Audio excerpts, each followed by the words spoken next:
Living with things as they are. Buddhist wisdom. I want to begin with something that might sound strange. Most of us have been alive for decades. We have lived through thousands of days, met many people, experienced joy and loss and boredom and fear. And yet, there is a real chance that in all of those years, we have never once met our life as it actually is. Think about the last time you were upset. Maybe someone said something that hurt you. Maybe something did not go the way you expected. If you look closely at that moment, you will notice something. The thing hurting you was almost never the event itself. It was your version of the event. The story your mind built around it before you even had time to breathe. Someone does not reply to your message. Within seconds, the mind has already written an entire narrative. They do not care. They are ignoring you. You are not important. The event was simple. Someone did not reply. Everything else, you created.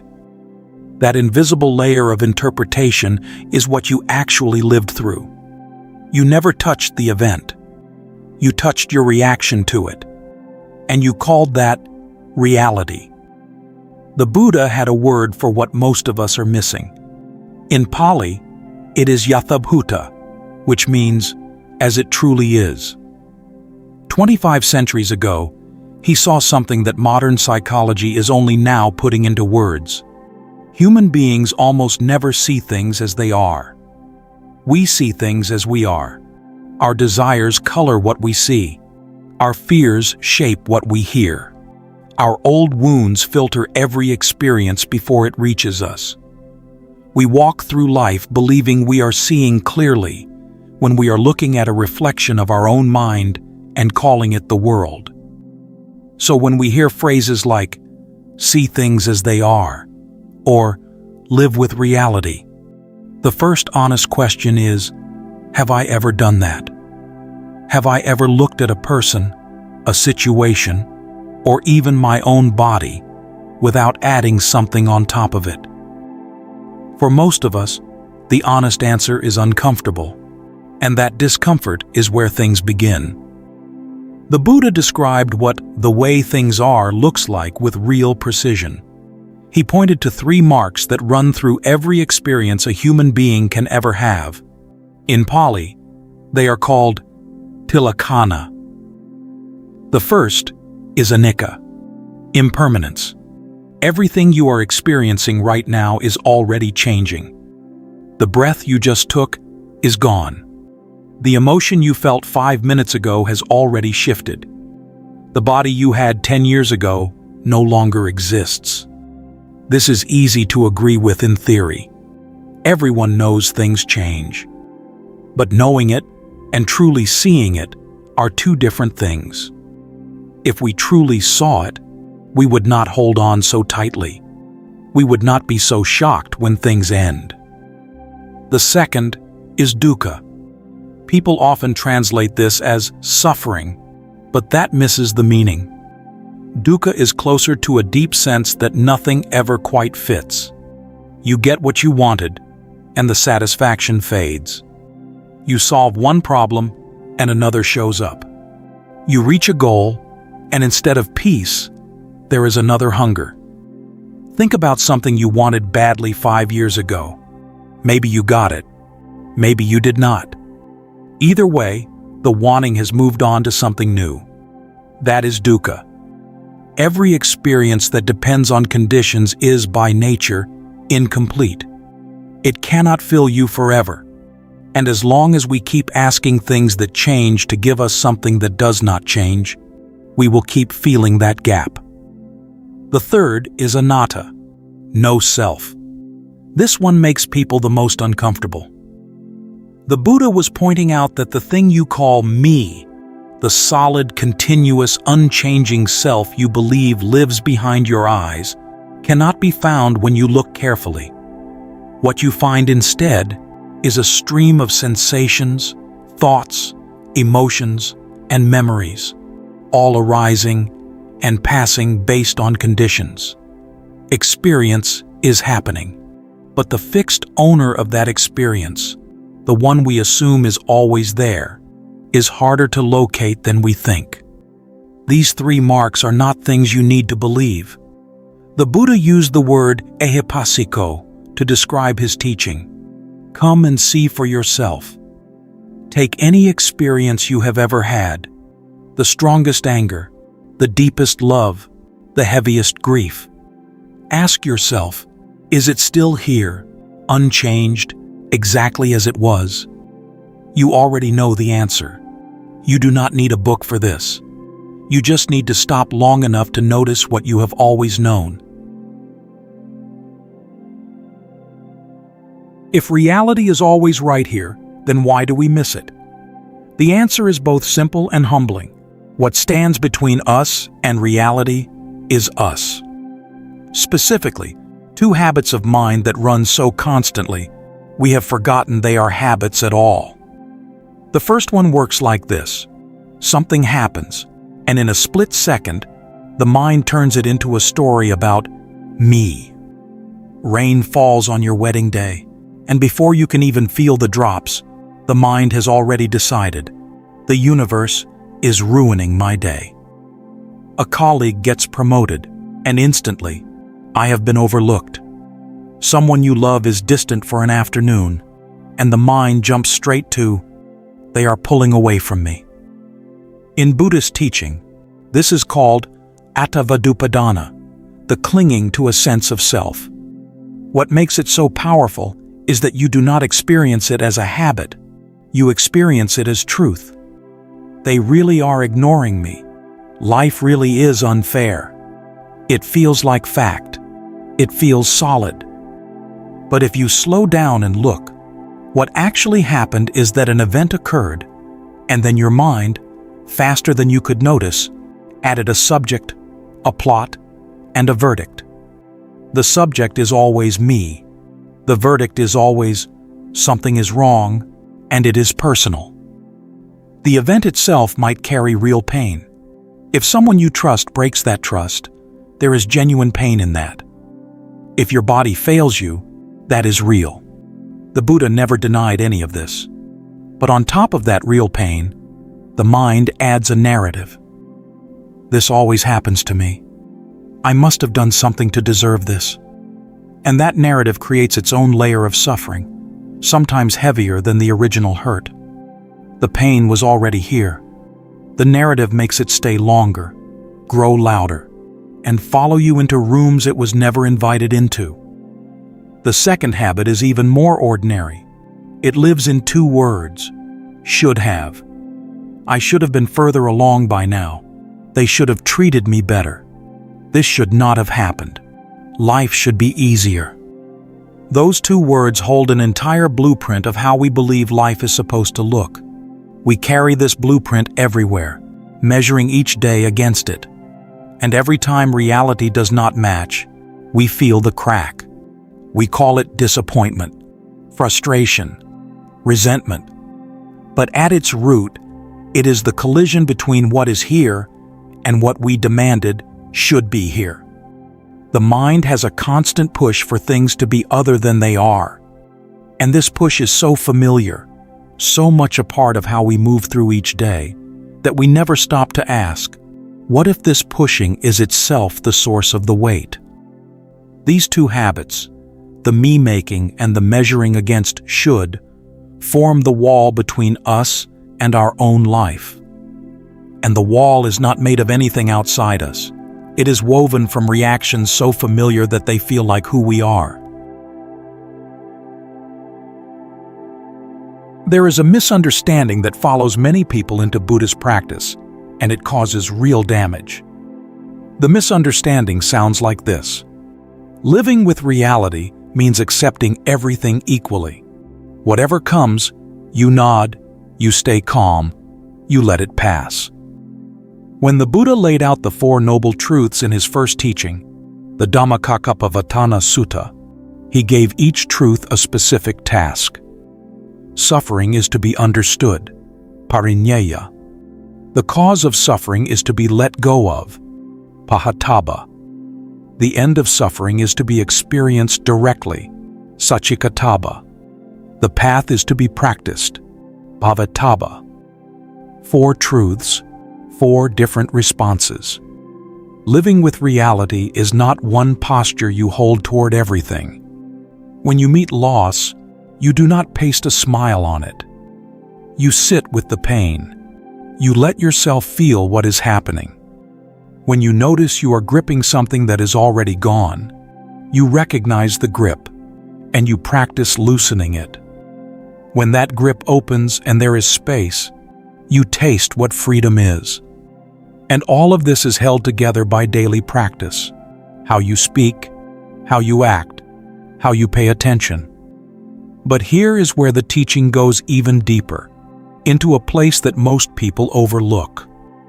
We usually think living with reality only matters when things are hard, when we are in pain, when we lose something, when life falls apart.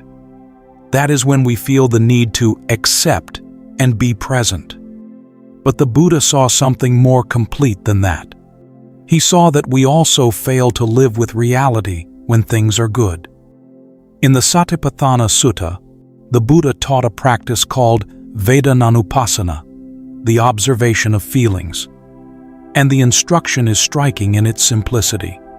When there is a pleasant feeling, know that there is a pleasant feeling. When there is an unpleasant feeling, know that there is an unpleasant feeling. That is the whole instruction. Just know. Think about what happens when joy arrives in your life. A moment of real happiness, a beautiful connection with someone, a period where things are going well. What does the mind do? It grabs. It holds tight. And almost immediately, even before the joy has fully settled, a fear appears. How long will this last? What if I lose it? The joy is here, and you are already grieving its future absence. You are not with the happiness as it is. You are with your anxiety about the happiness ending. And so even your good moments are colored by a kind of reaching, a tightness that keeps you from fully being there. The Buddha saw this pattern running through both sides of experience. When pain comes, the untrained mind pushes it away. When pleasure comes, the untrained mind grabs it. Both reactions share the same root, an inability to be with what is here as it is, for as long as it is here. And both create suffering. The pushing creates resistance. The grabbing creates anxiety. Neither one lets you actually live inside the experience you are having. So what does it look like to live with things as they are? It looks like meeting pain and knowing, this is pain. It is here. I do not need to turn it into a story about my entire life. It arrived because conditions came together for it to arrive, and it will change when those conditions change. And it looks like meeting happiness and knowing, this is happiness. It is here. I can be fully in it without squeezing it, without building a wall around it, without demanding that it promise to stay. In the Lokodhamma Sutta, the Buddha spoke about 8 conditions that blow through every human life: gain and loss, praise and blame, fame and disrepute, pleasure and pain. He called them the 8 worldly winds. No one is spared. The untrained person clings when gain comes and collapses when loss arrives, carried by these winds the way a leaf is carried in a storm. The person who has practiced seeing clearly meets the same winds. Gain comes, and they know it. Loss comes, and they know it. They feel everything, but they are not owned by what they feel. That clear seeing, in the middle of whatever is happening, is what the entire teaching points toward. You may be going through something right now that no one else can fully understand. Each person carries their own set of conditions, their own history, their own particular kind of difficulty. And no teaching, no matter how true, can erase the weight of what you are living through. The Buddha understood this. He never spoke as if one instruction could cover every human situation. He met people where they were: a grieving parent, a dying man, a confused young monk, a woman cast out by her family. Each one heard something different, because each one needed something different. But through all of those conversations, there was one thread that never changed. He asked people to see clearly what was actually happening and to stop adding to their own pain. That sounds simple, and in a way, it is. But simple and easy are not the same thing. When your body is in pain and you cannot make it stop, you do not need to pretend the pain is fine. The pain is real. What you can learn to notice is the difference between the pain itself and the story the mind builds around it. This will never end. My life is ruined. I cannot survive this. The pain may stay, but the story is not the pain, and the story is usually what makes it unbearable. When someone you trusted breaks that trust, you do not owe them forgiveness on their schedule or anyone else's. Setting a boundary, protecting yourself, walking away, that can be wisdom, not weakness. What the teaching asks is something different. Can you hold the hurt without letting it write the final story of your life? Can you protect yourself without closing the door on everything and everyone forever? And when happiness arrives, can you receive it fully? Be completely inside it, without the tightness of trying to trap it. Each person's situation is different. Each person's pain has its own shape. But through all of it, one question keeps returning. What is actually here? And what has my mind added on top? And something the Buddha made very clear. You are not meant to do this alone. In the Upada Sutta, his student Ananda once said that having a good spiritual companion, a Kalyanamitta, must be half of the spiritual life. The Buddha corrected him. He said it is the whole of the spiritual life, the entire thing. Reaching for help, leaning on someone when you cannot stand on your own, that is part of the path. The idea that you must carry everything alone has no place in what the Buddha taught. After everything I have studied, after everything I have sat with over the years, this is what I keep coming back to. The measure of practice is not whether you fall. You will fall. Everyone falls. The measure lives in what you do when you are on the ground. Can you be in pain without deciding your whole life is a failure? Can you grieve without believing you are broken beyond repair? Can you let yourself not be okay without treating it as proof that your practice was worthless? If you can do even one of those things, even clumsily, even while crying, even while everything inside you is loud and messy, then you are already practicing. You are already living with the way things are. Because the way things are in that moment includes your mess, your tears, your struggle. And if you can let all of that be here without adding one more layer of cruelty toward yourself, you have done something real. You have met your life with honesty. A truer vow than I will accept everything might sound like this. When something difficult comes, I do not know how strong I will be, but I will try not to abandon myself. If I cannot accept what has happened, I will start by being honest that I cannot. And from that honest place, I will look for the smallest wise action I can still take. The Buddha had a name among his many titles that I always come back to. Lokavidu, the one who understands the world. Of all the things he could have called himself, he chose that. He understood the world, and through that understanding, he was free. That freedom was not built from grand moments of breakthrough. It was built from thousands of honest ones. Moments of staying, moments of seeing, moments of choosing not to turn against himself or anyone else. That freedom is available to anyone willing to stop, look honestly at what is here, and begin from where they actually stand. Even if where they stand is in the middle of falling.